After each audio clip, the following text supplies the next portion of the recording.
en plus aujourd'hui parler de l'utilité du management en général et des managers en particulier.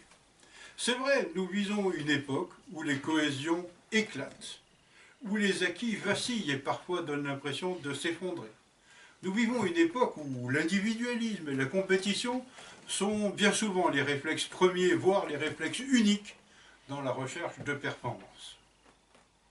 Et on a le droit de se demander à ce moment-là quelle est l'utilité, dans ce contexte-là, des managers et du management. C'est vrai, on a demandé beaucoup aux managers au travers des âges. On leur a demandé, selon les circonstances, d'être des gestionnaires, des courroies de transmission, des meneurs d'hommes, des experts techniques, des pompiers, voire des espèces de sorciers capables de tout réussir en toutes circonstances. Nous savons que même les sorciers, parfois, échouent dans certains contextes. Quel contexte? Peut-être les enjeux de performance et de compétitivité sont trop contraignants, trop difficiles pour les entreprises. Peut-être l'humanisme et la solidarité sont-elles trop complexes à faire vivre au sein des collectifs qui composent l'entreprise.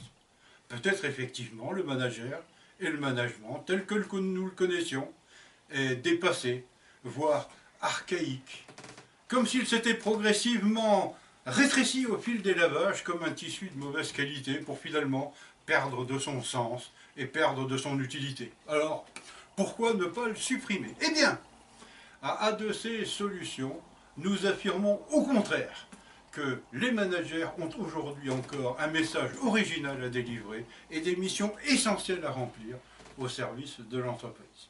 Et je veux vous donner 5 raisons fondamentales qui, à notre sens, justifient l'utilité de ces managers.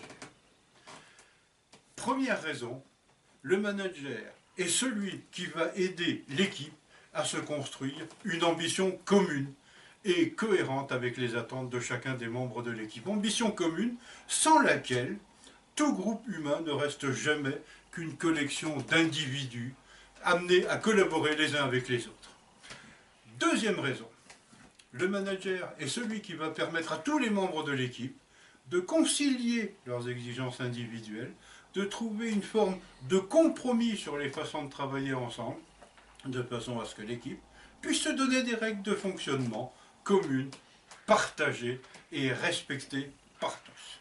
Troisième raison, le manager est celui qui est là pour aider chacun à exprimer au mieux l'ensemble de ses compétences individuelles dans les situations professionnelles où ils sont placés, et donc il est celui qui va permettre le meilleur épanouissement personnel à tous les membres de l'équipe.